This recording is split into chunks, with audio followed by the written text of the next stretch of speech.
Oke, selamat pagi Riders. Perkenalkan, saya Lydia selaku moderator yang akan membantu webinar Creative Thinking pada pagi hari ini. Sekarang kita akan masuk ke sesi webinar dan saya harap Riders kalian bisa mendengarkan sesi ini dengan baik dan jika perlu dicatat ya. Sebelumnya saya akan memperkenalkan speaker kita pada pagi hari ini. Beliau merupakan komik artis. Menjadi komikus dan ilustrator adalah cita-cita Kak Sweta Kartika sejak kecil. Lahir 14 April 1986 dari ayah seniman di sebuah kota di Kebumen, Jawa Tengah. Masa kecilnya berperan penting dalam menumbuhkan imajinasi dan kedisiplinan untuk mengasah keterampilan menggambar dari hari ke hari. Tanpa disadari, hal itu kemudian melahirkan semboyan dalam kehidupan penilai seni rupa tradisional Indonesia ini bahwa tidak ada yang namanya kesuksesan instan. Latar belakang pendidikan. Pada tahun 2004 sampai 2008, beliau mendapatkan gelar sarjana desain komunikasi visual di Institut Teknologi Bandung.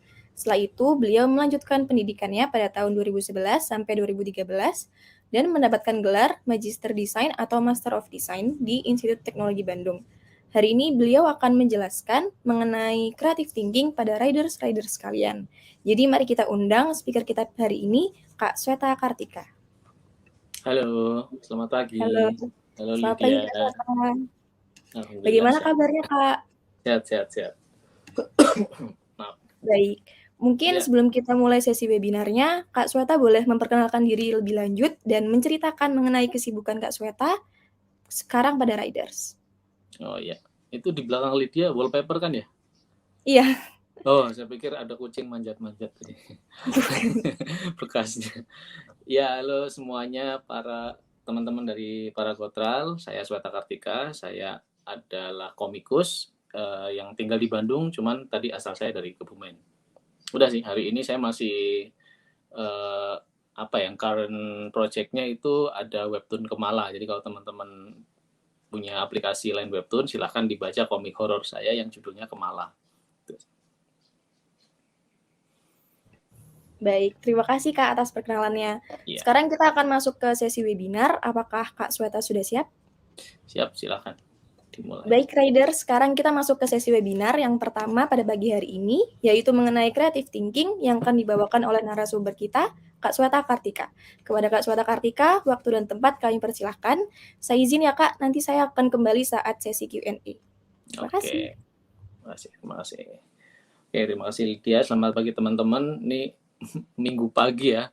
Jadi kalau teman-teman sudah ada di di acara ini, wah hebat lah.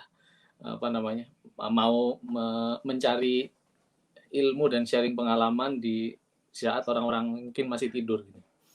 Oke, jadi kan ini creative thinking. Saya akan sebetulnya bukan bagi ilmu, tapi sharing aja pengalaman dari apa yang sudah saya lakukan.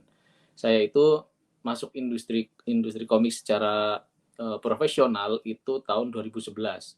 Jadi sudah 10 tahunan lah di industri kreatif ini. Yang semula berangkatnya itu benar-benar bekalnya itu sedikit. Bekalnya itu cuma modal skill gambar, skill bercerita seadanya tentunya, sama mungkin skill dagang kecil-kecil, itu mendagangkan barang dari produk industri kreatif yang mana pada saat saya mulai tahun 2010-an itu tidak seperti sekarang, jauh banget. Jadi kalau teman-teman berpikir belum bisa membayangkan ya 10 tahun yang lalu seperti apa, mungkin saya akan kasih tahu dulu ya tentang industri komik. Saya mundur sedikit waktu saya SMA. Waktu saya SMA itu komik Indonesia itu sangat jarang. Dan kalaupun ada itu masuknya ke majalah-majalah Islami seperti saya lupa deh majalah Islami pokoknya. Jadi saya kan di kampung ya, di Kebumen itu kota yang cukup jauh dari ibu kota sehingga akses untuk mendapatkan produk-produk industri kreatif khususnya komik yang sesuai dengan interest saya itu sedikit. Jadi waktu itu ketika saya udah berkuliah di Bandung tahun 2004, di situ saya baru kenal tuh ada komik-komik Indonesia. Cuman yang kami ketahui, saya dan angkatan-angkatan saya ketahui itu zaman dulu belum pada berani tuh pakai nama Indonesia. Autornya, kreatornya. Jadi komikus-komikusnya tuh rata-rata masih pada pakai nama di Jepangan. Bisa jadi mereka emang punya intention niatnya seperti itu atau memang itu saran dari penerbit di mana kalau pakai nama Jepangan itu kreatornya itu disangka orang Jepang dan komiknya itu lebih terpercaya karena komik Indonesia kurang terpercaya, dianggap seperti itu, persaingannya itu sejauh itu gitu. Beda ya sama hari ini ya. Hari ini tuh kreator lokal udah pakai nama asli, udah Anissa Nisfihani. Ya, saya sendiri begitu, Alex Irzaki. Pokoknya nama asli lah. Dulu belum terlalu seperti itu. Jadi saya mau kasih gambaran. 2010 ketika saya masuk masih ada sisa-sisa itu, cuman sudah lebih baik. Artinya orang sudah berani mengangkat lokal konten yang membuat kami itu cenderung less effort ketimbang orang-orang zaman dulu. Hari ini lesser effort, lebih mudah lagi gitu effortnya. Cuman yang bikin berat adalah persaingannya. Nah, 2010 ketika saya masuk, situasinya belum seramai sekarang karena belum populer media sosial. Udah ada Facebook, Twitter juga udah ada. Cuman baru usianya paling 2 tahun mereka. Jadi kayak belum, ya masih jauh lah, masih jauh dari apa ya, sehingga orang-orang belum terlalu terkoneksi gitu. Artinya usaha kami untuk mendagangkan komik atau produk kreatif lain ya, kalau teman-teman di novel juga sama, itu cenderung lebih gerilya, artinya medannya offline. Jadi harus nyetak lewat toko buku, promonya juga ya itu promonya di media sosial, cuman nggak bisa jualan di digital. Hari ini jualan di digital aman, udah aman, apalagi ada apa e-commerce yang kita bisa memajang barang dagangan kita, bisa komik nyetak sendiri, bisa bisa komik dari penerbit juga di dagangan di situ. Paling cuma bayar commission fee, udah kita tinggal promo. Hari ini tuh udahlah, ini udah surga lah, kayak saya sebutnya surga ya, udah indah dibandingkan saya mulai 10 tahun yang lalu. Nah, ternyata 10 tahun perjalanan itu saya banyak sekali belajar. Dan itu terjadi karena saya tidak membatasi pergaulan saya di kalangan kreator saja. Saya mulai berkomik itu tahun 2010 akhir dengan resign dari sebuah perusahaan iklan, agency, advertising agency. Saya resign, terus saya ngomik. Modalnya nekat, tapi konteks nekat di sini bukan tidak punya bekal ya. Nekat itu artinya gini, saya sudah bisa gambar, saya punya modal cerita, maunya saya tahu mau mengomikan apa, dan saya sudah bikin roadmap. Nah ini nanti saya akan masukkan narasi roadmap ini ke nanti yang akan saya sampaikan ya, trik-triknya. Udah punya roadmap, udah punya rencana, baru kemudian saya memutuskan untuk resign. Nekat di sini adalah industri komiknya itu belum settle, artinya saya belum yakin bisa dapat penghasilan, tapi saya udah kebelet gitu, udah kebelet komik, makanya saya resign dan menerbitkan komik saya yang pertama, judulnya The Dreamcatchers. Waktu itu nerbitinnya di ini ya, penerbit besar, artinya bukan nerbitin sendiri, nerbitinnya lewat Gramedia. Waktu itu nama sub perusahaannya namanya Koloni. Hari ini masih ada Koloni, dan semua komik saya hampir 90% itu di Koloni, penerbit Koloni. Oke, itu 2010 mulai.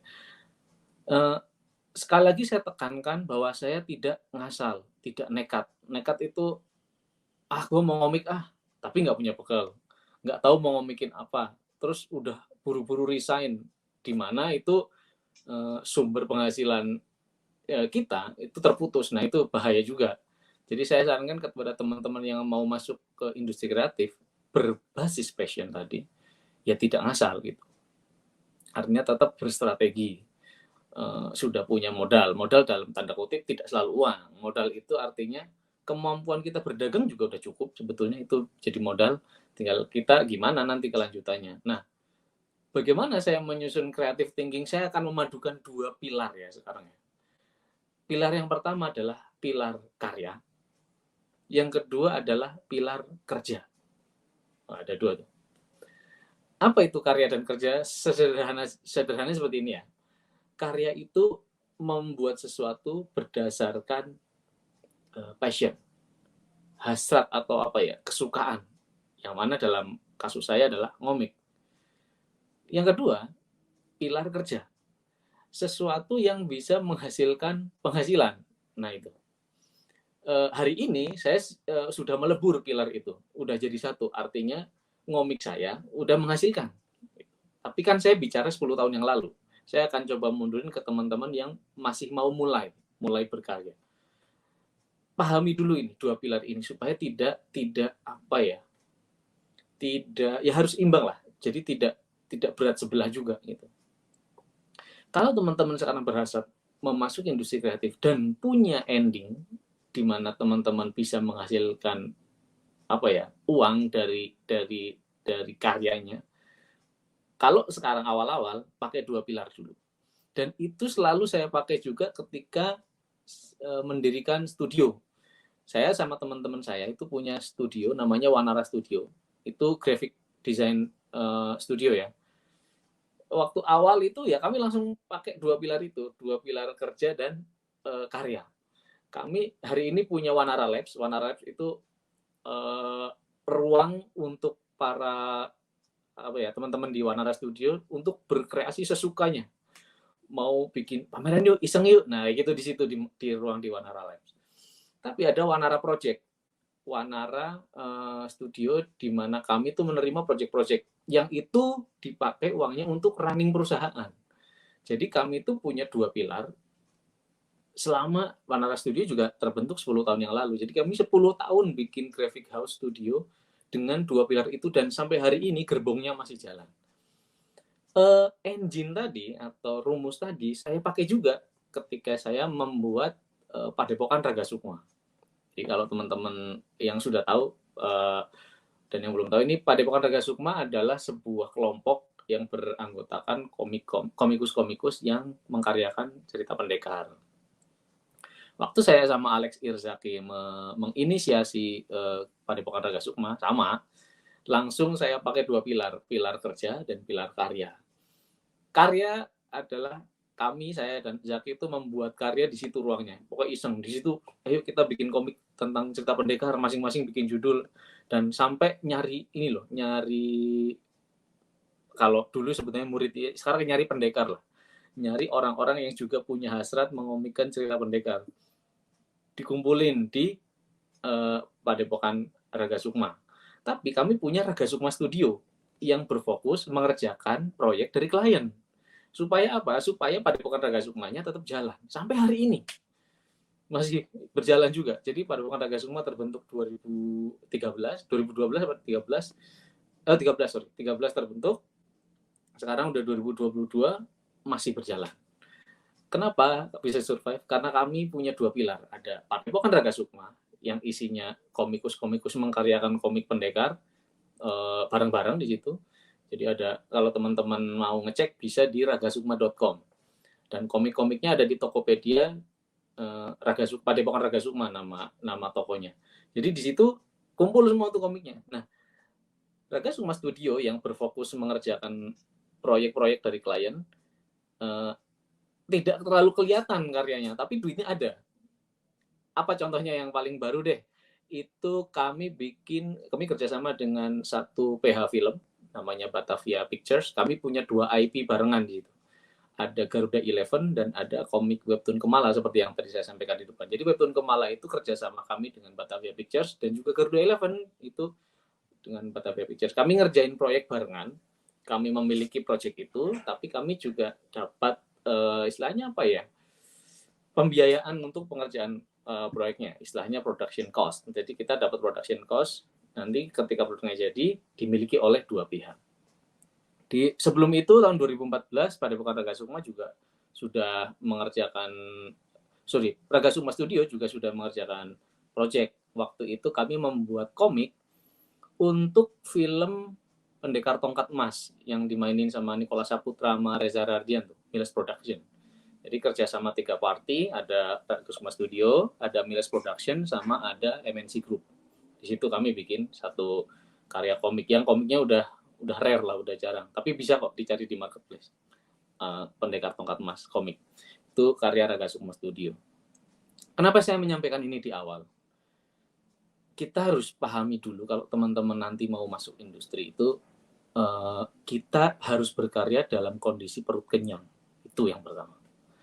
Bahkan kalau lebih staggering lagi atau lebih advance lagi ya narasinya adalah kita harus bisa makan enak sambil berkarya. Nggak cuma kenyang, tapi makan enak. Hidup enak deh. Hidup enak itu kita bisa jalan-jalan sambil berkarya gitu lah kira-kira. Berkaryanya dapat penghasilan. Rumus itu bisa dipegang baik-baik dari sekarang. Tadi pilar kerja, pilar karya. supaya tidak ada lagi narasi seperti ini. Karena terlalu banyak ya, saya melihat orang-orang itu nekat gitu. Gue mau resign Terus tidak punya komunitas, tidak punya banyak support system yang belum dikelola, belum dimiliki, terus terjun gitu. Nah itu jangan. Jadi apa yang perlu kita lakukan? Saya mau sharing tipsnya. Yang pertama, ada fase, saya pakai ilmu mendevelop film. Ada fase pra-produksi, ada fase produksi, ada post-produksi. Ada 3 fase ini. Ini juga catat baik-baik. Pra-produksi adalah fase di mana kita banyak merumuskan, mengonsep, dan merencanakan di situ. Saya ambil contoh pakai kasus saya, nanti silakan rumusnya dipakai sendiri. Saya misalnya, saya mau terjun di industri komik pra-production ya, di situ, di fase itu, saya menata dulu nih, merencanakan dulu poin-poin apa yang sudah saya punya. Kalau gampangnya, kalau pakai ilmu itu SWOT, strength, weakness, opportunity, sama threat. SWOT. S itu strength, kekuatan. W weakness, opportunity, weakness itu kelemahan ya, opportunity peluang, threat itu ancaman. Jadi ada 4. Teman-teman pahami yang strength itu gabungannya sama opportunity. Jadi strength itu kekuatan Anda, itu akan bertemu dengan peluang Anda dengan kekuatan itu. Weakness itu kelemahan Anda, akan bertemu dengan threat, ancaman Anda dengan kelemahan itu. Saya rumusin baik-baik tuh. Strength saya apa ya? Oh, saya sudah bisa berstorytelling. Saya sudah bisa gambar. Saya sudah punya bekal. Nah, ini juga penting. Toolsnya saya udah punya laptop, udah punya uang juga untuk survive sampai 3 bulan. Waktu itu kan saya mau resign dari kantor. Saya ngumpulin tuh. Jadi selama ngantor, saya kan gajinya gaji newbie lah istilahnya ya. Gaji anak baru, di mana apa namanya tuh, saya nabungnya tuh sedikit gitu. Tapi saya selama ngantor itu, selama 7 bulan, saya ngantor cuma 7 bulan di agensi iklan, saya ngerumusin, setiap bulan saya habis berapa duit sih? Gitu. Oh, habisnya segini duitnya. Nah, nanti kalau udah tahu habisnya segitu, saya tinggal ngerumusin, nanti kalau saya resign, tabungan saya itu survive untuk berapa bulan, kayak gitu. Waktu itu ternyata survive untuk 3 bulan. Nah, dalam 3 bulan itu saya bisa menghasilkan apa nanti setelah resign? Karena saya tidak punya support system uang lagi gitu. Gaji bulanan udah nggak ada. Nah, makanya saya harus ngerumusin itu. Oke, itu juga harus dirumuskan. Artinya apa? Kita di bagian strength itu, kita langsung nyambungin ke poin-poin support system. Saya punya support system apa ya ketika nanti saya berkarya ini, mengkaryakan passion ini? Apakah bisa saya sambil bekerja? Nah, itu juga penting. Karena saya jujur aja, waktu saya ngantor di agensi iklan, siangnya dipakai ngantor sampai jam 8 malam itu. Kalau di agensi iklan agak gitu ya, apa namanya, jadwal ngantornya agak-agak gitu. Nanti pulang saya ada proyekan lain, bikin ilustrasi novel. Tuh. Jadi saya sebenarnya punya sampingan. Artinya apa? Saya bisa bekerja dan berkarya meskipun mengilustrasi novel ya bekerja juga gitu, karena itu ngerjain karya orang gitu. Tapi saya masih dapat popularity lah, artinya dapat credit point di mana saya punya nama di jajaran ilustrator novel itu. Itu penting tuh. Jadi pertama rumusin ya support sistemnya, jangan sampai nanti di tengah jalan nggak kuat, kalau nekat resign terutama, nanti balik lagi ngantor terus Anda terkubur lagi mimpinya. Oke. Strength, kekuatan saya bertemu dengan opportunity. Kenapa saya opportunity ini tidak hanya berangkat dari saya, tapi juga berangkat dari industri. Saya ambil contoh. Waktu itu sudah mulai banyak sayembara komik, di mana yang menang sayembara akan diterbitkan. Itu kan opportunity juga. Itu sisi eksternal. Sisi internalnya saya punya peluang untuk masuk ke sebuah industri komik dengan style penceritaan dan style gambar yang saya miliki. Kenapa begitu? Karena waktu masuk, tema komik yang saya mau angkat itu jarang, atau mungkin kalau yang Indonesia belum ada. Tapi kalau yang di luar mah banyak gitu. Nah, sekarang dua opportunity tadi saya gabung. Peluang saya untuk masuk industri komik ada paling tidak dengan kekuatan saya. Oke, sudah dapat 2 poin. Strength dapat, opportunity dapat juga. Weakness, nah ini harus jujur ya teman-teman, kalau punya kelemahan jujur aja. Jadi kelemahan saya nggak bisa berdagang. Saya itu kreator. Saya masih dipenuhi ambisi dan dipenuhi apa tuh kalau passionate tuh terlalu inilah apa istilahnya ya, idealis. Pokoknya gua mau bikin komik yang kayak gini, yang marketnya high class ya, kayak gitu gitulah. Jadi itu kalau di industri komik itu juga gitu, masih ada orang yang mempertanyakan gimana caranya menjual idealisme atau mempertahankan idealisme di industri komik kayak gitu gitu. Itu saya masih berapi-api banget, jadi masih standar ya, anak baru gitu, jadi masih baru masuk industri komik, otomatis kayak masih menggebu-gebu banget, mau ngejual ambisi gue, mau bikin ini, pokoknya orang lain yang, saya mau bikin sesuatu yang orang lain belum pernah kepikiran kayak gitu. 2010 tuh. Alhamdulillahnya, ya untungnya, tapi saya kan berstrategi, artinya gini, kelemahan saya nggak bisa dagang, dan terlalu ambisius itu bahaya juga. Kenapa? Karena itu bisa jadi ancaman. Sekarang kalau saya terlalu ambisius, mengkaryakan sesuatu yang tidak ada pasarnya, ya hati-hati juga. Nanti akan masuk di poin berikutnya. Jadi kita kan mau survive di industri kreatif. Makanya banyak yang bilang kalau awal-awal ngomik itu keluarkan sesuatu yang disukai oleh market dulu katanya gitu. Jadi kayak istilahnya mendowngrade idealisme. Katakanlah kita mau bikin komik yang wah advance banget lah, yang isekai, yang new world banget, yang orang nggak kepikiran. Tapi kalau itu dinilai pasar nggak ada, atau bahkan misalnya membahayakan market, komik kita juga membahayakan komik kita, ada loh yang kayak gitu. Jadi saya mau sharing pengalaman dulu, pengalamannya Mas Aji Prasetyo. Mas Aji Prasetyo itu adalah komikus dari Malang yang mengkaryakan komik-komik bernada kritik sosial. Dia bikin satu kumpulan komik dia, padahal bagus loh komiknya, maksudnya isinya tuh bagus, judulnya aja Hidup Itu Indah. Tapi ketika sudah beredar di pasaran, langsung jegal. Kenapa? Karena covernya itu memicu kemarahan kelompok tertentu. Nanti cari aja lah ya, saya nggak mau bahas di sini. Istilah Hidup Itu Indah judulnya. Nanti cari aja siapa kira-kira yang menjegal. Jadi ketahuan dari covernya. Kan jadinya bahaya dong. Artinya apa? Artinya udah capek-capek bikin, Mas Haji ternyata nggak nggak jalan di pasar karena udah keburu digerebek oleh kelompok yang marah gitu. Jadi itu juga jadi ancaman. Jadi hati-hati juga nih kita berkarya. Kalau mau jujur, saya punya banyak karya yang sekiranya apa ya? Menurut saya itu saya ambisius juga di situ, cuman berbahaya karena pasti akan menyinggung kelompok tertentu, mending nggak usah gitulah. Jadi saya putar pelan-pelan supaya lebih aman gitu kira-kira. Itu ya. Jadi SWOT udah dapet ya. Jadi saya 2 poin nih, udah dapet 2 poin nih. Yang pertama pilar kerja, pilar karya, yang kedua SWOT. Strength, weakness, opportunity, dan threat. Itu catat baik-baik dan sejujur-jujurnya. Sebelum masuk, ini masih tahap pre-production, pra-production, Anda sudah merancang itu. Yang kedua, carilah istilahnya apa ya kalau saya nyebut,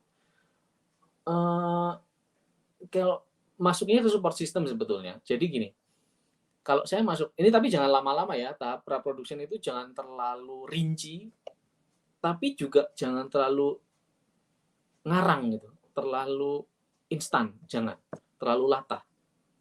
Nah ini masuk juga ke tahap pre-production. Make sure, silahkan tolong di make sure Anda memasuki industri kreatif ini dengan cara yang jujur, artinya tidak ikut-ikutan. Karena banyak hari ini orang yang waton itu apa ya? Latah. Kalau bisa jawab waton melu, waton ikut-ikutan, latah ikut-ikutan. Tetangga bikin NFT, udah sementara tetangga kita udah terus laku, kayak misalnya kemarin Gozali Everyday laku, terus kita latah bikin kayak gitu, ngeluarin biaya berapa dolar buat minting, aduh, terus rugi gitu. Nah itu jangan seperti itu. Potensi rugi pasti ada, karena memang ada pepatah ya yang mengatakan gagal merencanakan sama dengan merencanakan kegagalan. Itu benar. Terus ada yang bilang, ngapain direncanakan, orang direncanakan aja bisa gagal. Loh, direncanakan aja bisa gagal, apalagi nggak direncanakan. Jadi bisa double kan gagalnya. Jadi merencanakan itu bagus, tapi jangan juga terlalu rinci dan terlalu stick to the plan. Kadang-kadang gini, saya aku ya 10 tahun ini saya udah bikin perencanaan nih. udah bikin plot point. Kalau saya misalnya mau bikin webtoon, disuruh tuh bikin plot point sama line webtoonnya, bikin dong plot point itu poin-poin yang menggambarkan plot pada episode itu. Katakanlah satu season 24 episode, ya saya bikin 24 plot, 24 poin yang berisi plot masing-masing episode. Udah rapi nih, tapi begitu jalan, ternyata sampai plot 4 atau plot 12 lah, itu boring ceritanya. Kalau saya stick to the plot, stick to the plan yang ada di situ, poinnya, wah ini bahaya, pembaca saya bisa turun. Saya berinisiatif, berimprovisasi. Jadi intinya adalah saya melanggar plot-plot tadi, saya berimprovisasi, saya ubah plotnya sampai ending. Itu selalu seperti itu akhirnya. 10 tahun saya seperti itu.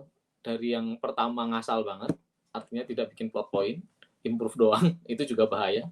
Sampai belakangan ini sudah rapi plotnya sekalipun tetap aja improve. Artinya apa? Rencana kita kadang-kadang meskipun sudah matang 100%, tapi ketika sudah di lapangan, turns out itu cuman berjalan 60%, 40% itu kreativitas kita. Jadi intinya kita emang harus pinter-pinter memahami kondisi ya dengan strength tadi ya. Jadi melihat opportunity dan ancaman bareng-bareng nih kayaknya, aduh kalau saya terusin dengan narasi ini, webtoon Kemala ini bisa kehilangan pembeli koin. Nah, itu saya juga memperhitungkan. Gimana caranya biar orang beli koin terus nih, kayak gitu. Jadi, oke, dibikin cliffhanger terus-terusan di bagian ending supaya orang penasaran. Itu seperti itu. Jadi, support system yang pertama adalah Anda harus merencanakan dengan rinci, tapi jangan terlalu stick to the plot, stick to the plan. Jangan. Nanti Anda harus berimprovisasi. Artinya apa? Bikinlah plan A, plan B. Ada plan C, dan yang keempat itu emergency plan. Ada yang bilang plan A, plan B, terus emergency plan. Saya pikir masih ada 3 opsi plan deh. Jadi Anda mau terjun masuk industri, ya pikirkan dulu rencana-rencana yang kalau ini gagal kayak gimana. Kalau ini gagal kayak gimana. Kalau saya mau masukin industri, penerbit ini gagal, saya mau masukin kemana. Itu selalu ada. Berikutnya adalah ini, praproduction itu adalah meriset pasar, saya sebut. Kenapa? Karena tadi ya, kita mau balik, kita mau berkarya, di mana kita butuh audiens. Kan kita nggak bikin karya buat diri kita sendiri, kita butuh audiens, butuh orang yang tidak hanya menikmati, tapi juga membeli. Karena kita harus berkarya, mendapat penghasilan dari karya kita. Itu penting loh. Atau begini deh, nggak butuh audiens. Seberapa pun audiensnya, yang penting dibayar. Iya, tapi kalau nanti karya itu tidak mendapat audiens, yang bayar Anda belum tentu ada. Jadi tetap aja kita harus memikirkan part audiens. Aslinya poin audiens ini, orang-orang yang akan menikmati karya kita, harus kita riset. Makanya selalu ada riset pasar sebelum berkarya. Kalau saya mau ngomik, saya riset dulu, saya cari dulu. Riset itu bukan sesuatu yang jelimet dan rumit ya, sederhana kok. Saya waktu mau bikin Grey dan Jingga, sebelum ngeluarin pilotnya, pilot itu karya pertama, itu saya cari-cari dulu di media sosial. Waktu itu saya bikin komik Grey dan Jingga di Facebook. Komik strip gitu loh. Komik strip 5 panelan, 4-5 panel yang isinya tuh romance gitu. Saya surfing dulu di Facebook, saya cari. Belum ketemu komik yang benar-benar konsisten bikin IP panjang dengan bentuk strip, temanya romance. Selama ini komik yang slice of life, komik ini yang strip itu rata-rata komedi sama slice of life. Atau agama malah. Waktu itu, tahun 2012, Grey dan Jingga dibikin. Waktu saya masuk, Grey dan Jingga itu sendirian, karena dia romance yang berjalan terus-menerus, komik strip, ringan pembawaannya, dan rutin setiap Senin dan Kamis. Akhirnya mencuri pasar, berhasil mencuri pasar. Akhirnya orang-orang yang meminati banyak. Kenapa bisa begitu ya? Karena riset dulu, saya cari dulu. Rata-rata komik romance itu terlalu high class, terlalu jauh universe-nya dari kehidupan kita. Contohnya kayak yang ada di Wattpad itu loh, yang pacaran sama CEO ganteng yang tidak abusive sama sekali gitu. Itu kan fantasi gitu loh, tidak terjadi, jarang terjadinya gitu. Kayak sinetron lah. Yang saya lakukan adalah saya ngambil kehidupan kesehari-hari sehingga Greta dan Jingga itu terasa dekat kisahnya dengan para audiens yang membaca komik ini. Itu akhirnya berhasil. Kenapa bisa berhasil? Ya saya lihat pasar dulu sebelum saya ngeluarin pilotnya. Pilot itu karya pertama. Atau kalau dalam sebuah produk prototype, ya kan? Saya mau ngeluarin handphone, ya riset dulu tuh handphone baru. Terus dapat data dari pasar. Nah, data dari pasar namanya market insight. Insight itu ya semacam pola pikir, pola apa ya data lah, data dari pasar kita pakai untuk menentukan karya kita. Nah di situ digabung ya, jadi jangan mentah-mentah pasar maunya ini terus karya Anda seperti apa dirombak habis-habisan ikut selera pasar, jangan juga, tetap harus dipadu dengan ini passion kita, atau kalau saya nyebut sebagai signature. Karya kita kan punya signature ya. Nah, signature kita jangan sampai dihilangin, jangan terlalu ikut pasar banget gitu. Tetap aja digabung dari yang disukai oleh pasar, digabung dengan signature kita. Ketemu di tengah-tengah. Porsinya kalian yang menentukan, kita sendiri yang tahu. Ambil contoh, Kemala. Saya mau bikin webtoon horor. Saya cari itu webtoon horor seperti apa sih selama ini. Rata-rata begitu. Nggak seperti Kemala deh maksudnya. Oh begitu. Oke, sekarang saya mau bikin sesuatu yang tidak ada di situ, temanya tidak seperti yang sudah pernah tayang di Line Webtoon. Saya bikinlah Kemala. Horornya mengandung sejarah, mengangkat unsur klinik, mengangkat unsur mitos, saya gabungin jadi satu, saya ramu dalam sebuah cerita. Dan ketika yang lain berwarna, saya nggak kasih warna Kemala, black and white. Paling warnanya itu kayak semacam cahaya-cahayanya dikasih warna, tapi keseluruhan komik itu hampir tidak ada warnanya. Saya tayangkan tadinya itu di Webtoon Canvas, saya tayangkan gratis, tapi langsung sama pihak lain Webtoon itu dilamar istilahnya, mau nggak ini official? Wah saya langsung ya oke mau lah, dapat duit, akhirnya jadi official. Tapi saya ngajuin syarat, saya nggak mau ngewarnain Kemala. Jadi kalau kalian mau menayangkan, kalian tuh orang lain Webtoon, kalian mau menerbitkan Kemala ya seperti itu, hitam putih, sketchy gambarnya karena brushnya pakai brush pensil. Karena dulu awalnya Deddy Kurniawan yang gambar Kemala itu pakai pensil asli ya, terus di scan ya. Sehingga ketika di digitalisasi saya butuh lebih cepat dengan proses digital, saya cari brush yang ada di program itu, software itu dengan bentuk pensil. Ya seperti yang teman-teman bisa cek lah di Webtoon Kemala. Seperti itu. Akhirnya Kemala menghasilkan penjualan koin yang lumayan, bahkan sudah selevel dengan pendapatan kita dari gaji bulanannya Webtoon. Jadi bayangin menerbitin satu komik dapat double pembayarannya dari penjualan Webtoon sama dengan penjualan dengan bayaran yang kami terima. Jadi double gitu. Udah double digit kan. Jadinya wah udah ya pesta lah kita, pizza gitu sama author Kemala. Ayo kita ngapain itu? Ke kafe gitu. Jadi kita selalu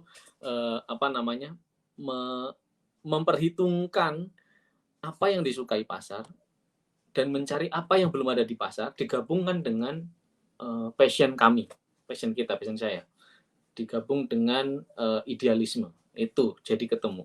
Porsinya tentuin sendiri.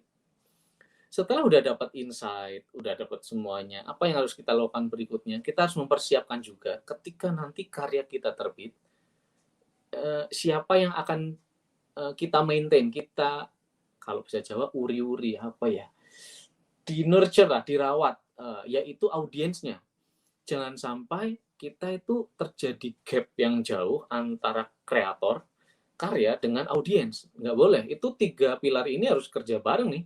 Kita autor, ini ada produk, ini ada audiens nih. Jadi kalau bisa itu berkomunikasi. Saya berkomunikasi dengan para pembaca Kemala, tetap aja ngobrol gitu. Saya tetap balas komen, saya tetap respon supaya dia merasa dekat dengan karya saya dan juga dengan saya, itu harus di-maintain. Makanya ini sering banget dibahas di channel YouTube Padepokan Raga Sukma. Nanti teman-teman bisa ya cek channel YouTube Padepokan Raga Sukma, di situ temanya juga sama nih, seperti hari ini creative thinking. Cuman khusus di bagian storytelling sama web comic development. Tapi di situ ada satu pembahasan tentang pentingnya berkomunitas. Nah, ini penting nih. Makanya saya suka, ini kan komunitas juga. Artinya apa? Komunitas itu adalah corong pertama yang akan menikmati karya kita. Dulu sebelum saya berkomunitas, ya teman dekat saya aja yang baca komik saya. Tapi teman saya itu nanti akan nyebarin ke yang lain. Itu apa ya, funnel marketing nih kalau nggak salah namanya. Jadi kita mendingan target orang-orang dekat yang loyal sama kita untuk membaca karya kita, dan karya itu nanti akan disebarin oleh orang-orang yang loyal ini, daripada Anda ngelempar liar ke pasar terus buta sama sekali. Itu cenderung lebih apa ya, ya lebih gegabah sih kata saya, bahwa ya itu bonus ya kalau nanti kemudian saya ngelempar bebas aja orang baca kok, ya tapi apalagi kalau itu di maintain, di nurture dengan baik. Makanya sekarang saya kadang-kadang ketawa ya kalau dengar teman-teman, Mas gimana sih caranya cari komunitas komik? Kan Anda punya media sosial, Anda punya smartphone. Be smart then. Cari aja di sosial media, di grup komunitas komik, nanti ketemu. Komunitas komik Malang, nanti ketemu siapa, atau googling lah. Tanya Mbak Google maksudnya. Nyari aja pakai keyword-keyword. Saya kadang-kadang ini juga ya sedih kalau ada orang yang menanyakan sesuatu yang itu common sense gitu. Kalau Mas cara bikin tangan, gimana gambar tangan, ya cari tutorialnya itu banyak banget, nggak harus dong direct nanya ke orang satu itu lah istilahnya. Jadi banyak lah kita ilmu di media sosial, dan banyak data yang bisa kita gali di media sosial. Saya itu banyak sekali mempelajari hasil riset orang malah. Jadi kayak misalnya ada orang udah pernah bikin apa gitu, bikin komik, saya pelajari, oh interactivity dari karya itu segini doang, engagementnya saya lihat oh kurang, berarti saya nggak akan bikin yang seperti itu gitu. Saya akan bikin yang oh itu rame nih engagementnya, dan saya belajar oh orang itu si autornya atau kreatornya itu segitu baiknya nurture komunitasnya atau pembacanya, ya itu saya tiru juga. Jadi komunitas itu jadi poin penting. Komunitas itu berarti bukan hanya pembeli Anda, tapi pembeli yang berkumpul, dan mereka punya satu nilai yang tidak dimiliki oleh pembeli umum. Apa itu nilainya? Namanya loyalty. Keloyalan, loyalitas. Makanya teman-teman nanti ketika bikin satu produk, kalau karena saya di industri komik ya, jadi saya akan spesifik nyebut komik, industri komik. Jadi kalau di saya adalah ya komunitas komik, saya harus memperkenalkan diri saya sebagai siapa, karya saya apa gitu. Tuh, itu masih tahap praproduksi. Akhirnya masuklah ke produksi. Oh ya, sorry sebelumnya. Masih sebelum masuk produksi itu tentukan dulu karya kita akan dipajang di mana. Dan seperti ini ya. Dulu cita-cita saya sih gini. Ini yang ngomong ini namanya Mato. Mato itu kreator komik ini. 5 menit sebelum tayang. Dia yang bikin gambarnya. Mato pernah bilang ini. Dulu waktu sebelum komik, saya punya cita-cita, ini kata Mato. Bikin komik, diterbitkan, ngelihat komiknya di toko buku, lalu terjual laris dan kaya raya. Wah, ideal banget ya mimpinya. Apakah itu langsung terjadi? Tidak. Di awal-awal ngomik, di awal-awal berkarya, di awal-awal merilis produk, Anda belum tentu punya market. Ingat ya, Ghazali Everyday itu 5 tahun bikin selfie-nya dia sampai kemudian sekarang jadi miliarder. Tapi 5 tahun konsisten gitu. Apa yang pertama ditentukan? Di mana akan dipajang. Yang kedua, seperti apa nanti teknik marketingnya. Maksudnya gini, ketika sudah terbit, apakah kita akan diem saja? Nah, itu. Tentu kan kita promo. Makanya ketika promo tadi, cari komunitas tadi, jadi harus berkenalan dulu, berinteraksi dulu. Nggak bisa lah ujuk-ujuk kita, apalagi di era media sosial yang seperti sekarang, di mana pemainnya itu makin banyak ya. Banyak banget hari ini pemainnya, gila deh. Harus muncul sesuatu yang benar-benar baru gitu loh. Makanya ada satu statement dari stand up-nya Panji Pragiwaksono tuh. Bagus tuh kalimatnya gini. Sedikit lebih beda itu lebih baik daripada sedikit lebih baik. Jadi mendingan dibedain sedikit daripada lebih bagus sedikit. Oke, dibedain sedikit. Makanya Kemala yang saya cari adalah diferensiasi produk. Yang pertama saya lakukan. Ketika yang lain berwarna, saya nggak berwarna. Itu udah jadi diferensiasi. Ketika yang lain bahasnya yang ringan-ringan, saya mau yang serius. Ketika yang lain takut mengangkat sejarah, saya angkat sejarah malah. Jadinya itu jadi beda. Itu rumus yang pertama ya. Rumus yang berikutnya ya. Jadi setelah punya rumahnya mau dipajang di mana, pasarnya mau di mana, siapa yang membeli sudah tahu, komunitasnya sudah ada, baru kita mulai berkarya. Dan ketika sudah masuk tahap produksi berkarya, upayakan itu di-maintain baik-baik. Artinya apa? Pakai rumus kalau di Islam namanya istiqomah. Istiqomah itu apa sih? Istiqomah itu sedikit tapi sering. Nah, itu istiqomah. Sedikit-sedikit tapi sering. Bukan meledak satu terus hilang. Jangan. Itu one of a kind. Hanya bisa satu dari 1.000 lah, miliaran yang bisa seperti itu. Ada tuh kreator yang bikin satu, taruh meledak dua, udah terus habis itu hilang. Ada, tapi itu tidak bisa dicontoh rumusnya karena bisa jadi kayak gitu tuh ada ketepatan momentum, ada tren yang sedang lagi hype lah istilahnya lah. Tapi kita pakai rumus reguler, di mana kita harus mengkaryakan itu rutin, sering, di-maintain tadi pasarnya, dipelajari apa ya istilahnya ya, habit pembaca kita kalau saya di komik ya. Itu seperti itu. Jadi ketahuan nanti kapan saatnya saya merilis merchandise segala macam itu. Jadi ada momen-momennya. Itu pakai rumus itu istiqomah. Kalau saya bahasa kerennya ya konsisten. Grey dan Jingga itu terbit rutin setiap Senin dan Kamis dari bulan Oktober 2012 sampai Januari 2014. Tidak pernah putus satu hari pun. Senin, Kamis, Senin, Kamis, Senin, Kamis. Bahkan Lebaran saya upload. Waktu itu Kamis Lebaran saya upload. Rutin, ngumpulin sekitar 200 episode lah. Rutin loh itu, beneran nggak putus sama sekali. Saya pernah ada satu momen di episode yang lagi genting-gentingnya, saya nabung sekitar 4 episode lah. Saya kasih ke adik perempuan saya di Solo, saya kasih, ini nanti tolong uploadin, karena saya waktu itu mau dibawa riset oleh satu lembaga ke kepulauan antah berantah lah di Maluku, namanya Kepulauan Kei Kecil. Kepulauan Kei Kecil itu ada di bawah Maluku menuju ke Sorong gitulah. Ada satu kepulauan Kei namanya. Nah, itu di situ di Tayando saya. Itu nggak ada sinyal, saya nggak mungkin upload ke Jingga, tapi saya sudah titip ke adik saya. Saya 5 hari terombang-ambing di laut, saya udah titip adik saya yang nguploadin. Jadi dia ngupload sampai kemudian saya balik ke Jakarta, masih istirahat, dia masih yang upload. Saya tinggal terima hasilnya. Artinya apa? Rutin.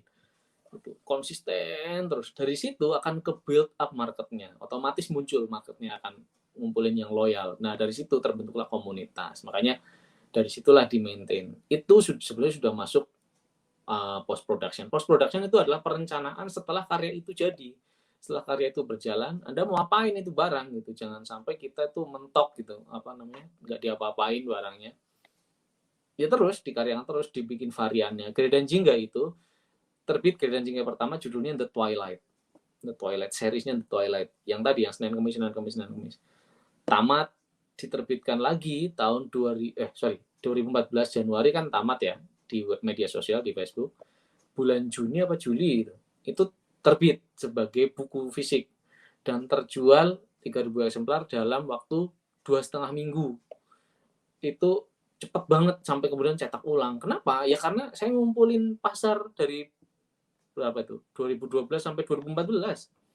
1 tahun lebih saya ngumpulin pasar, sehingga ketika itu terbit ya langsung ludes gitu. Bahkan sebelum itu terbit kan udah tamat duluan, ada jeda tuh, jadi dari Januari sampai ke Juni apa Juli saya lupa. Jeda itu nggak saya biarkan kosong, saya bikin lanjutan seriesnya, cuman itu nantinya saya terbitkan self publishing. Ini juga masuk ke tahap perencanaan. Anda mau masuk penerbit atau mau self publishing, tidak masalah, dua-duanya bisa. Yang penting kan ada yang beli. Itu. Nah, saya bikin yang terbit official, artinya lewat penerbit besar, ada Grey dan Jingga The Twilight. Di tengah-tengah itu saya bikin supaya marketnya nggak turun ya, supaya saya bisa ngumumin juga ini nanti akan terbit loh, kayak gitu. Saya bikin series lanjutan namanya Coffee for Two. Coffee for Two tuh literally lanjutannya Grey dan Jingga The Twilight. Saya bikin masih Senin Kamis juga, cuman ada jeda tuh, waktu itu kemudian baru muncul Coffee for Two, rame lagi. Saya mengumumkan ini ada terbit Grey dan Jingga fisiknya, cetaknya, makanya orang beli. Coffee for Two setelah beberapa bulan Grey dan Jingga yang The Twilight terbit, kan saya harus memaintain itu terbitnya Juni katakanlah ya.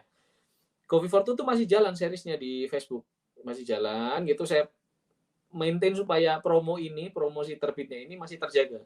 Sampai 2-3 minggu lah, itu masih berjalan, saya tamatkan, baru saya jual self publishing, saya nerbitin sendiri.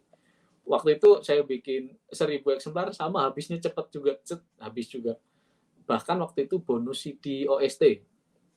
Jadi selama membuat Grey Dancing and the Twilight yang pertama itu, saya sudah kerjasama bareng sama teman saya di Jogja, ada Riri Febi sama Fahzar Adha, untuk apa ya sebutannya,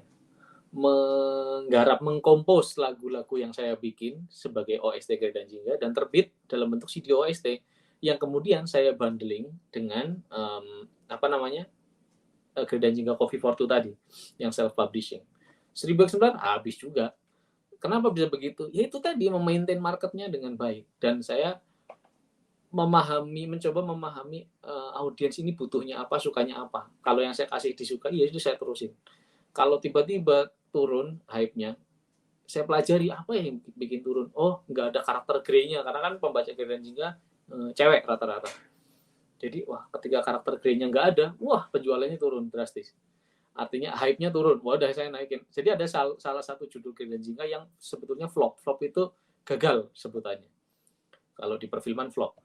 Apa? Yaitu yang Days of the Violet. Jadi setelah Coffee for Two, saya nerbitin lagi rutin bulanan, judulnya Days of the Violet. Di situ nggak ada karakter Grey. Ada saya bikin karakter cowok ganteng lain lah. Nggak suka gitu. Akhirnya turun ketika dijual di toko buku, nggak cetak ulang. Wah, ini nggak laku ini barangnya gitu. Terbit 2015 kalau nggak salah, Days of the Violet. Nggak laku lah. Terus 2018 saya nerbitin side story-nya dari Gerdan Jingga. Sebelumnya saya nerbitin dulu di Reon, Gerdan Jingga Purple Sunday. Terus baru saya bikin webtoon Lovebird Diary. Itu semua masih satu universe Gerdan Jingga. Kenapa saya mengatakan ini sekarang? Saya sarankan, meskipun saya 10 tahun ini membuat berbagai judul, berbagai genre, saya akan sarankan kepada teman-teman yang ada di para kotral sekarang, bikin satu saja. Satu karya. Tapi di-maintain terus-menerus. Anda bikin Doraemon aja terus. Sampai kakek-kakek. Sampai tahu kapan Anda harus bikin yang lain lagi. Anda bikin satu warung Indomie, Warmindo kreasi yang beda banget sampai besar banget lah warungnya. Jangan buka franchise dulu. Atau jangan ganti usaha dulu. Itu aja dulu menunya. Jadi bikin satu. Tapi Anda paham banget sama itu. Makanya saya suka banget sama Lintang Clean. Lintang Clean itu yang bikin Scrambled. Ada yang tahu di sini Scrambled. Scrambled itu komik romance kayak Gerdan Jingga lah, tapi tentang anak-anak sekolah gitu. Kalau Gerdan Jingga kan kuliah, ini anak sekolah. Dia bikinnya satu aja udah. Tapi universe-nya saya ngerasa itu hidup banget gitu. Atau Faza Meong, Shijuki. Bikin Shijuki aja udah. Udah nggak usah bikin yang lain. Bikin Shijuki nanti di cabang-cabangin aja. Shijuki jalan-jalan ke Korea. Shijuki akhirnya kerjasama sama Kementerian Pariwisata Korea. Gila nggak?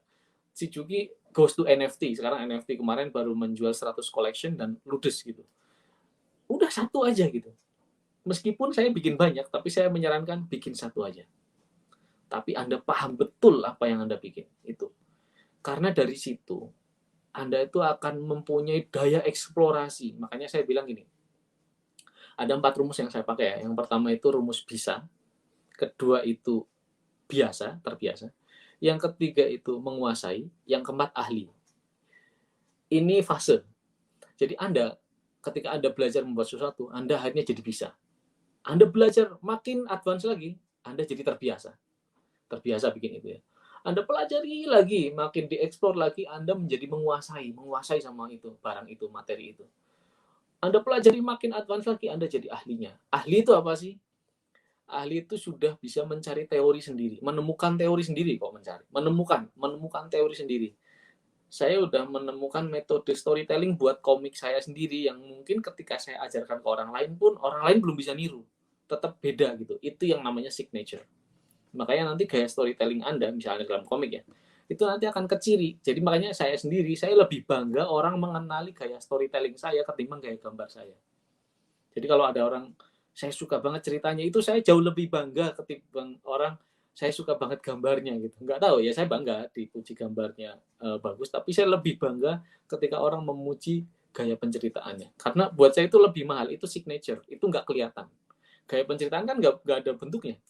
Anda harus mengikuti alurnya. Itu yang mahal menurut saya. Jadi makanya kalau sudah sampai fase, nah 4 fase ini itu hanya bisa ditempuh jika Anda konsisten. Ini nggak akan bisa nih kalau lompat-lompat nih. Anda udah bisa, tapi cuma sekali waktu terus nanti ngapain dulu, asik-asik dulu, have fun dulu, mulai lagi, aduh, itu fasenya nggak akan nambah. Makanya buat teman-teman yang ada di sini sekarang, bikin satu yang Anda suka banget, sampai Anda tergila-gila lah sukanya, saya sebut gitu. Sampai Anda sudah bisa menciptakan theater of mind tentang karya itu. Theater of mind itu sampai Anda ngayal sendiri udah, wah detail itu. Tapi hati-hati juga, kalau terlalu berambisi ya tadi akan menghalangi kita untuk memasukkan unsur yang namanya market insight tadi. Jadi ya seimbang lah, suka banget boleh, tapi kenapa saya sarankan suka banget? Karena ini untuk mengantisipasi supaya Anda nggak latah gitu loh maksudnya. Jangan sampai Anda cuma ikut-ikutan gitu. Anda harus suka beneran sama barang itu. Itu. Jadi kenapa saya harus menyampaikan ini? Karena gini, saya harus sampaikan, ya ini pengalaman aja lah. Ini pernah disampaikan juga oleh Alex Irzaki di salah satu episode apa namanya, Buka Kitab Raga Sukma di channel Padepokan Raga Sukma, channel YouTube. Dia menyampaikan begini, pengalaman dia. Jadi kalau kita mulai sesuatu, mengkaryakan sesuatu dan menerjunkannya ke pasar, sebetulnya belum langsung laku.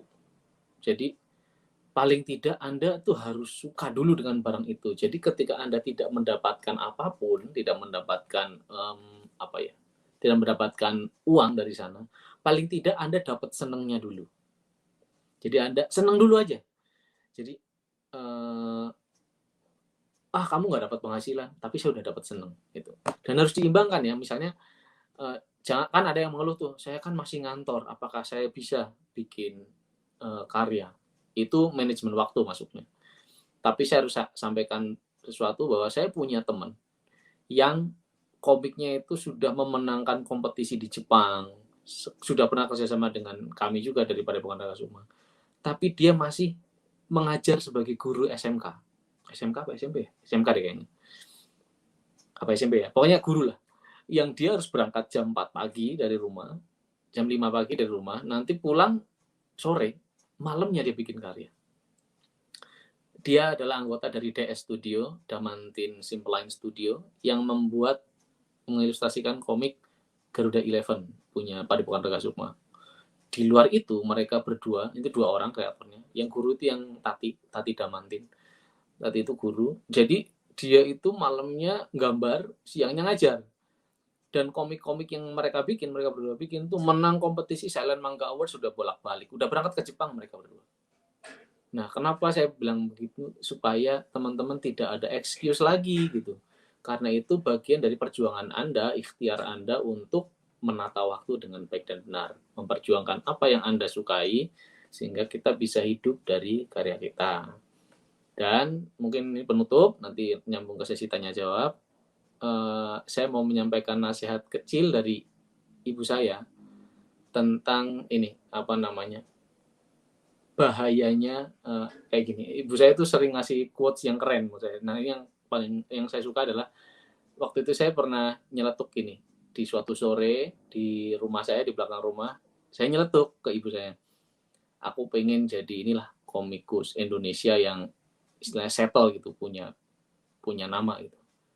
Ibu saya bilang ini, jangan nanggung gitu. Kalau mau jadi komikus ya internasional aja sekalian gitu. Terus saya bilang gini, nyeletuk, saya balas lagi dong. Waduh, bahaya Bu, menggantungkan cita-cita terlalu tinggi gitu. Oh enggak, kata ibu saya. Yang bahaya itu bukan menggantungkan cita-cita terlalu tinggi sehingga sulit kamu capai. Yang bahaya itu justru karena kamu menggantungkan cita-cita terlalu rendah sehingga bisa kamu capai dengan mudah. Habis itu kamu berhenti berjuang di situ. Itu bahaya, katanya.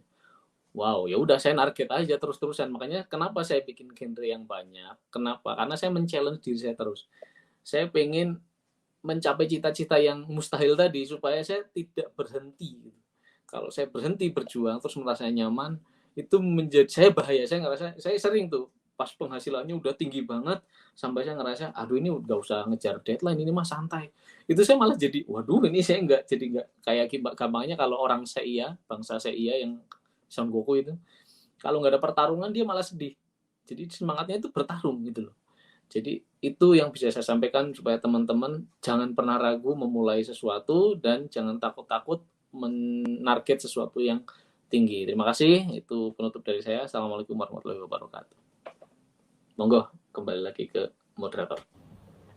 Oke, terima kasih Kak Sweta atas pemberian materi yang sangat bermanfaat dan inspiratif. Saat ini kita akan masuk ke sesi Q&A. Pada riders, jangan lupa untuk bertanya ya. Untuk riders yang pertanyaannya di-up oleh operator, akan otomatis mendapatkan poin tambahan. Kakak-kakak thrillers juga jangan lupa dicatat ya poinnya.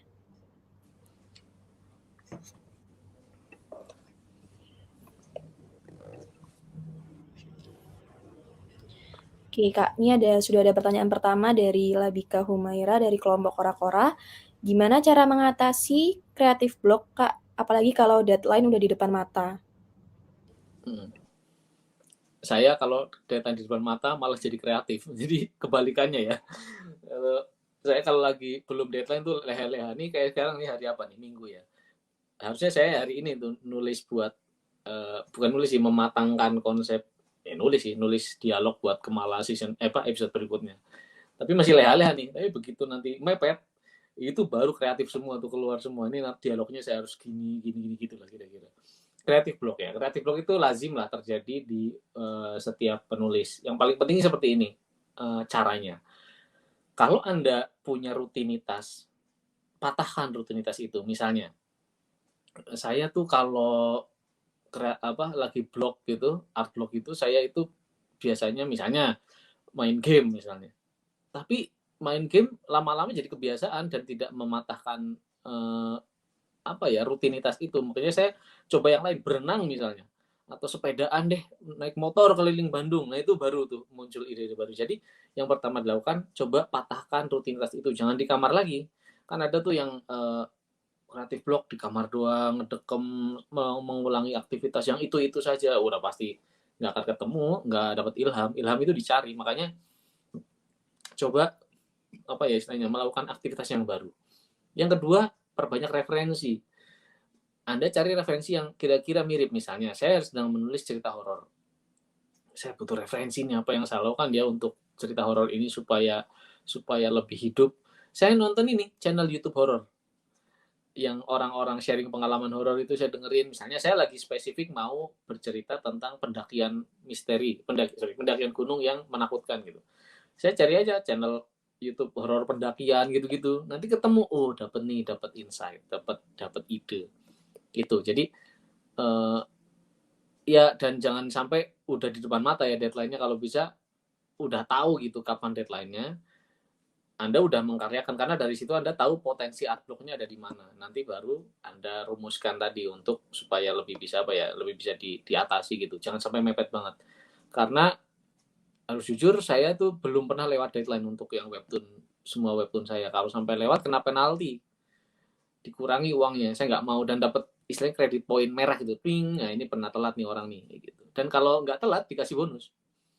Makanya I need that money. Jadi saya harus jangan sampai nama saya tercoreng, uang saya berkurang. Jadi rumusin kapan deadline-nya itu harus tahu. Itu sih, monggo. Terima kasih Kak Sweta atas jawabannya. Kita lanjut ke pertanyaan selanjutnya. Dari Anindya, kelompok Halilintar. Jika lo punya skill tapi tidak punya relasi, apakah termasuk nekat, Kak? Dan seberapa besar keterkaitan relasi terhadap peluang yang akan kita dapatkan? Silakan, Kak. Ini relasi apa ya, komunitas atau apa ya? Mungkin kalau saya jelaskan relasi ini mungkin kayak gini ya. Saya spesifik ngomong di komik karena saya nggak tahu di industri lain. Hari ini tuh menjaring relasi itu gampang banget. Kenapa saya gampang? Ya ada media sosial gitu, ada komunitas. Aduh, Anda bukan nyari, Anda ditemukan. Saya selalu mengatakan seperti itu. Kalau Anda keren, Anda tidak perlu mencari, Anda akan ditemukan. Kalau saya nyebut yang lain, dipertemukan. Gitu. Saya itu hari ini udah nggak pernah nawarin ke penerbit yang nyari. Kenapa gitu? Karena Rata-rata sekarang para penyedia konten itu butuh konten. Makanya sebetulnya Anda bikin yang bagus aja. Kok saya udah bikin, kan ada tuh kebalikannya yang bedanya kan ada yang bilang yang bagus sama yang jelek itu apa? Kalau yang bagus itu dicari, yang jelek itu ditawarkan, ditawar-tawarkan, nggak laku-laku maksudnya. Ini ngomongin bagus jelek dalam konteks laku dan tidak laku. Kalau saya nggak ngomongin bagus jelek dari sisi kualitas, karena ada film yang bagus banget menurut saya tapi nggak laku, itu beda konsep. Tapi kalau Anda konteksnya nyambung ke sana, ke arah tingkat ngomongin poin ekonomi ya, itu kalau sesuai dengan market nanti pasti hype sendiri. Itu pastilah, nggak mungkin lah. Jarang sih yang kayak gitu, kecuali ini hidup di era tahun 2000 atau 2000 awal deh, kayak naskahnya J.K. Rowling yang numpuk di bagian bawah, itu di bagian bawah sebuah penerbit. Makanya ada naskah Harry Potter tuh ditemukan oleh orang ini, ada editor magang yang menemukan, quote unquote menemukan, karena menemukan beneran karena di bawah posisinya. Tapi hari ini tuh mustahil. Ada masuk nayangin cerpen Anda di Wattpad aja, terus Anda ikut komunitas Wattpad, ditawarin laku. Kalau yang pasti ada pasarnya. Ini saya kasih perumpamaan ya. Pasar industri kreatif itu seperti kolam ikan yang keruh. Anda lempar potongan tempe mentah, dimakan ikan gurame. Ada ikan guramenya tuh. Lempar pur ikan, biar dimakanin lele. Ada lelenya juga. Lempar daun lumbu, daun apa tuh kalau sebenarnya, daun talas dilempar. Dirubung kecebong. Ada kecebongnya juga. Nah, itu seperti itu. Jadi market industri kreatif itu seperti kolam ikan yang keruh yang kita tidak tahu siapa penikmatnya. Syukur-syukur Anda nyari insight dulu, tadi saya sebut. Saya udah tahu, misalnya gini, saya pengen webtoon horor saya bukan hanya dibaca atau disukai, tapi dibeli dengan koin supaya saya dapat penghasilan tambahan. Itu kan target saya, benar nggak? Nah, orang yang bisa beli koin adalah orang-orang yang sudah bisa berdaulat dengan uangnya. Artinya orang-orang yang sudah punya penghasilan sendiri, orang yang sudah punya income gitu. Berarti orang-orang sudah dewasa. Sehingga saya membuat cerita Kemala, webtoon Kemala itu saya bikin lebih advance aja. Saya nggak bikin buat anak-anak SMP, bodo amat, mereka nggak akan beli juga. Saya bikin yang rumit sekalian, saya bikin yang dewasa sekalian, supaya yang beli orang-orang dewasa betulan. Karena orang dewasa itu udah punya duit, jadi pasti mau beli pakai koin, dan orang dewasa lebih mengapresiasi dan tidak ada drama yang jelas. Jadi kalau di kolom webtoon Kemala jarang ada temu drama. Ada drama apa ngata-ngatain gitu, ngata-ngatain deh, nggak usah drama, nggak ada. Ya satu dua pasti itu bocil yang kesasar masuk, ini apa sih hitam putih, ya lu ngapain di sini tong, ya udah lu sana pergi, gitu. Akhirnya dia nggak akan datang lagi. Itu sudah mengeliminir target market saya otomatis. Jadi selain skill, kalau Anda tidak punya relasi, bisa dibilang nekat, bisa dibilang tidak, tergantung karya Anda apa. Karya Anda, ya saya nggak punya relasi orang webtoon, tapi waktu itu ditawari. Kenapa? Dari mana orang webtoon itu? Karena saya masuk radar, saya sudah bikin karya dulu, karya saya sudah ada pembacanya gitu. Jadi tentukan itu dulu lah poin-poinnya. Jadi yang tadi saya sampaikan sebenarnya sudah lengkap. Makanya minimal Anda berkomunitas, minimal, atau minimal punya teman dekat. Anda kan nggak mungkin dong hidup sendirian di kamar doang, nggak punya partner, itu nggak mungkin lah. Sekarang aja komunitas komik itu bahkan makin spesifik ya. Saya ambil contoh yang advance sekalian deh, yang haram sekalian. Komunitas komik hentai. Orang Indonesia pada bikin tuh buat commission orang luar negeri. Mereka ada kelompoknya sendiri, minimal grup WA. Mereka punya supaya cari insight bareng-bareng, itu dapat market. Itu mau yang advance contohnya. Yang reguler cenderung lebih banyak. Itu jawabannya. Baik, terima kasih Kak atas jawabannya. Lanjut ke pertanyaan selanjutnya dari Rafika Frida, kelompok Niagara. Halo Kak, izin bertanya, bagaimana cara atau tips kita yakin dan percaya diri ketika melakukan resign dari suatu pekerjaan dengan mempertimbangkan SWOT dan jangka waktu yang panjang? Ya teknis ya. Saya ngomongin yang kelihatan dulu, artinya yang teknis dulu. Bahwa saya paling nggak punya backup plan gini. Waktu saya resign dari kantor, waktu itu gaji saya berapa ya, saya lupa deh, 3,5 deh kalau nggak salah. saya harus punya penghasilan yang setidaknya setinggi itu. Tapi saya mempertimbangkan hal lain. Contohnya waktu itu kan saya hidup di Jakarta, biaya hidupnya tuh besar. Saya pindah dulu ke Bandung, saya cari kos-kosan murah, bukan kos-kosan bahkan. Saya nyari kontrakan bareng temen gitu. Jadi yang murah. Saya cuma bayar segitu. Artinya apa? Pengeluaran saya harian berbeda dan lebih murah supaya meminimalisir kegagalan ya. Kalau saya gagal, saya bisa ada backup plan. Tapi saya nggak nekat. Waktu itu sebetulnya saya masih ngilustrasi novel malamnya. Jadi malamnya saya udah rutin ilustrasi novel itu sebagai penghasilan tambahan. Waktu itu begitu saya resign itu jadi penghasilan utama. Dan waktu itu saya masuk S2 bahkan kuliah magister. Saya waktu itu ditawari oleh dosen saya mau nggak kuliah lagi gitu. Mau tapi saya nggak mau bayar. Gitu. Saya cariin beasiswa, akhirnya dapat beasiswa.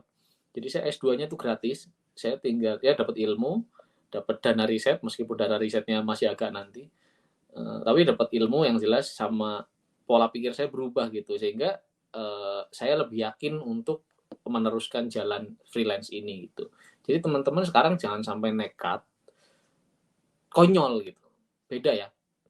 Kalau Anda sudah yakin, ya kan itu sudah punya backup plan, punya punya rencana yang reguler. Jangan sampai rencana yang dadakan. Misalnya saya ngomik doang nggak mungkin. Waktu itu, alhamdulillahnya, waktu resign itu, saya langsung ditawari penerbit Mako. Waktu itu penerbit webcomic online. Kalau sekarang jadi Cosmic namanya. Yang punya sama soalnya. Dulu Mako itu membayar per halaman. Satu halaman 100.000 kalau nggak salah.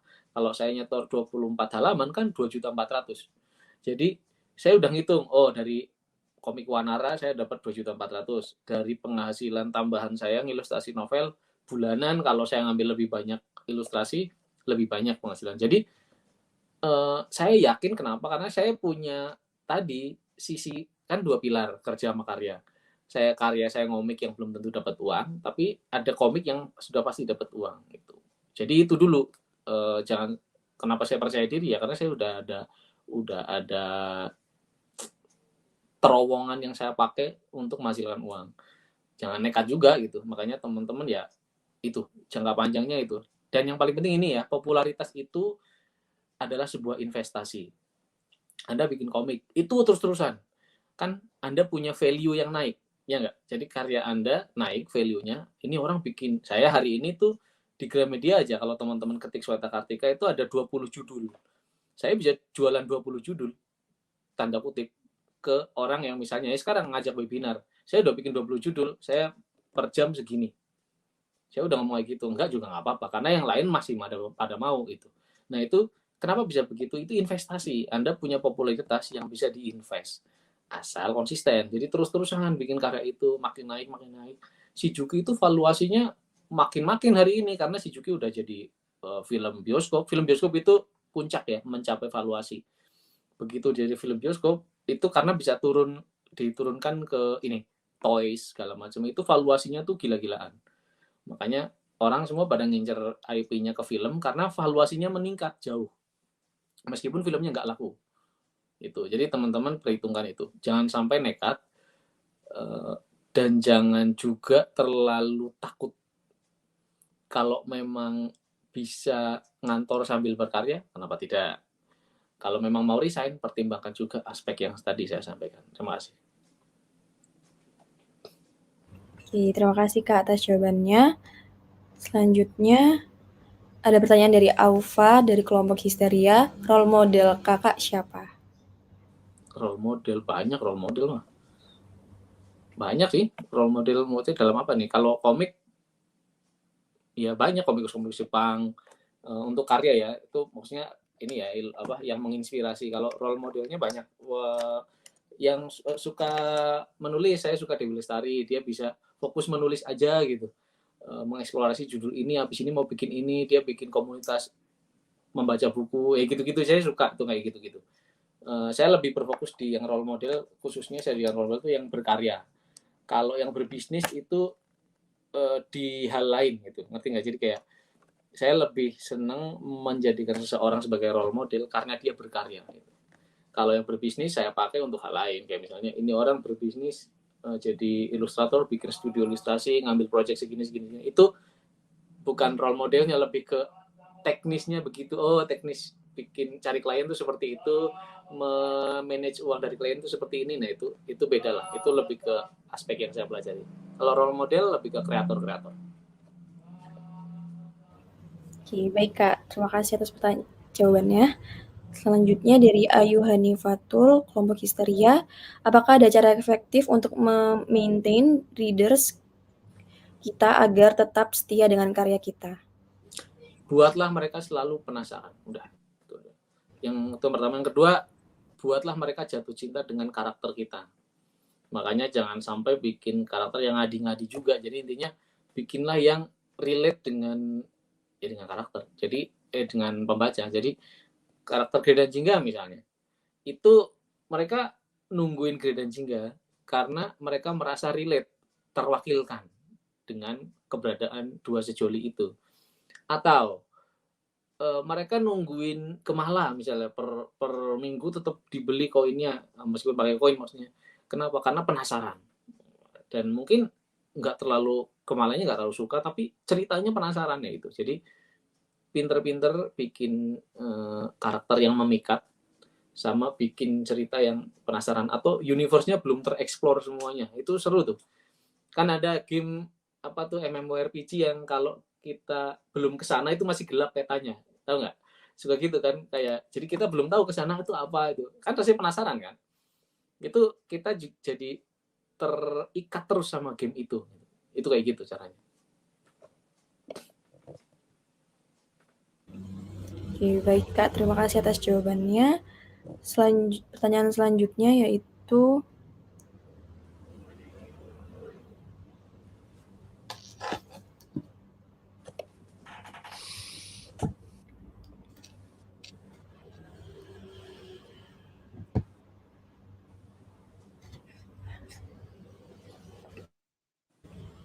dari Nanda Aldananda, kelompok Poci-Poci, izin bertanya Kak, selama Kak Sweta menjadi seorang komik, apakah pernah merasa insecure dan tersaingi dengan pekerja corporate?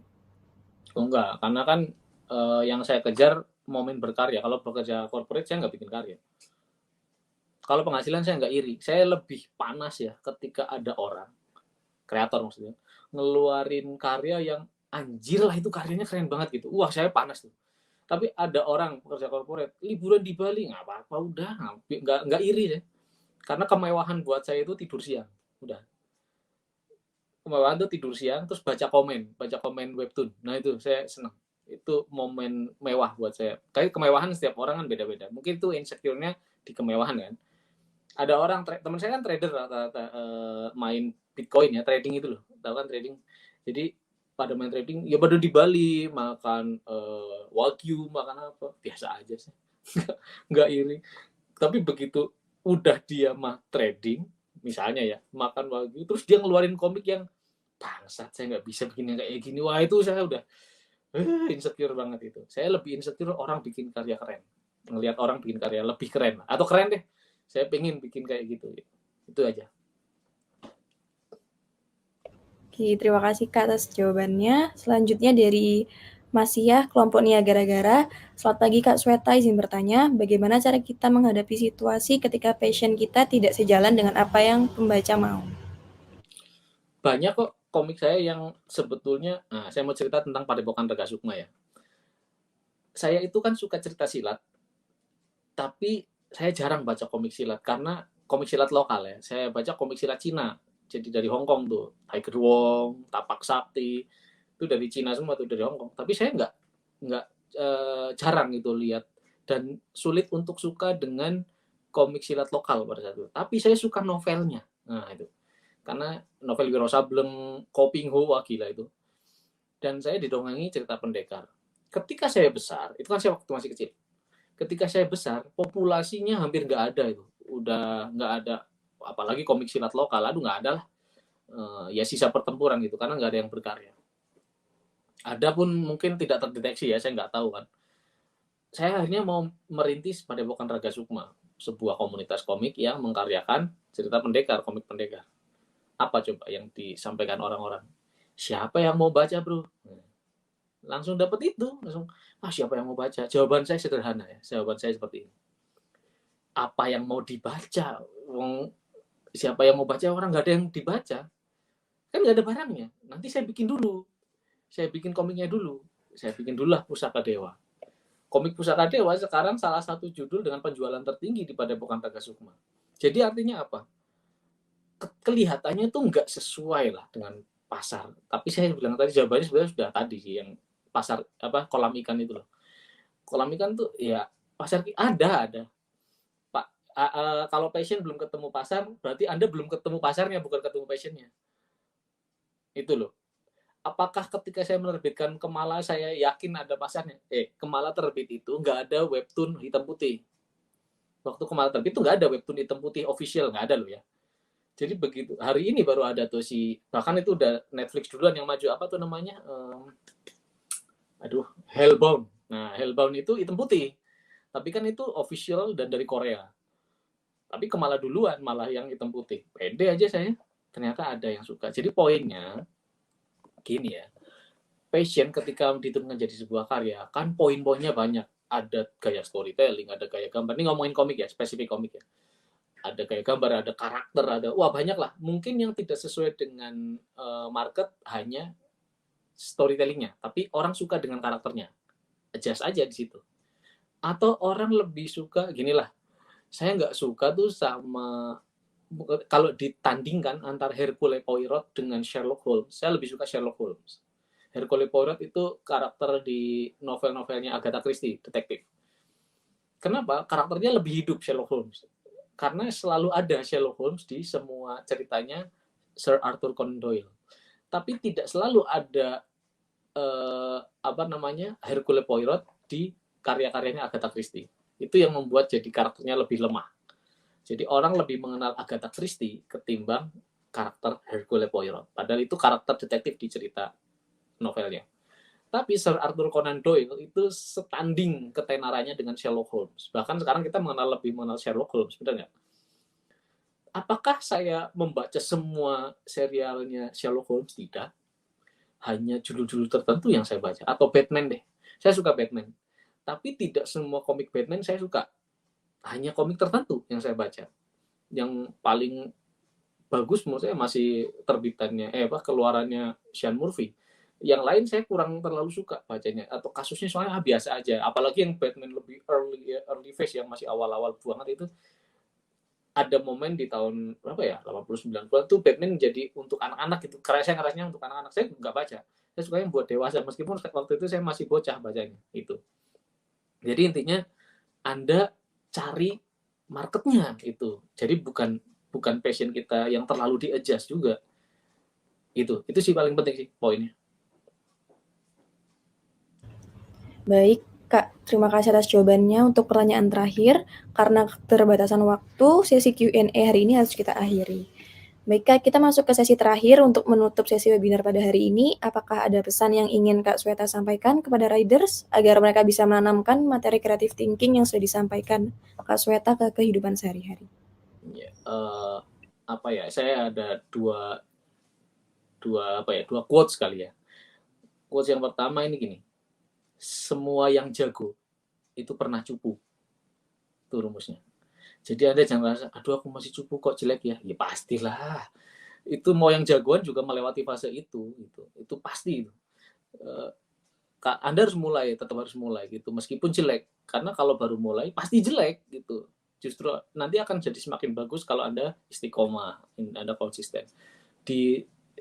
Punya daya untuk mengeksplorasi terus-menerus lah. Itu yang paling penting ya. Terus yang kedua ini, saya sampaikan quotes lagi dari ibu saya, karena ibu saya itu motivator saya. Ibu saya bilang seperti ini, jadilah ikan, kan saya waktu itu gini, Bu saya mau jadi komikus nggak apa-apa ya, gitu loh. Ibu saya jawabnya, jadilah ikan besar di kolam yang kecil. Itu sebetulnya perumpamaan. Kalau kita balik perumpamaannya, kalau ada kolam besar banget, ada ikan kecil satu, yang pertama dilihat apanya? Kolamnya kan. Wah, kolamnya gede banget ya. Nggak kelihatan ikannya. Tapi kalau ada ikan besar di kolam yang kecil, yang pertama dilihat ikannya. Wih, gede banget ikannya. Itu sebetulnya majas yang berarti jadilah ahli pada bidangmu, meskipun bidang itu kecil dan diremehkan orang. Itu aja. Terima kasih. Assalamualaikum warahmatullahi wabarakatuh. Baik, terima kasih atas pesannya, Kak. Kami selaku panitia ingin berterima kasih atas waktu dan ketersediaannya mengisi acara kami. Semoga dengan adanya webinar pagi ini bisa men-trigger riders dan juga nonton di YouTube agar bisa mempraktikkan creative thinking. Untuk itu kami ingin melakukan dokumentasi untuk kenang-kenangan webinar bersama Kak Sweta pada pagi hari ini. Kami izin share screen e-certificates-nya ya, Kak. Boleh. Oke, baik. Saya hitung ya. 1, 2, 3.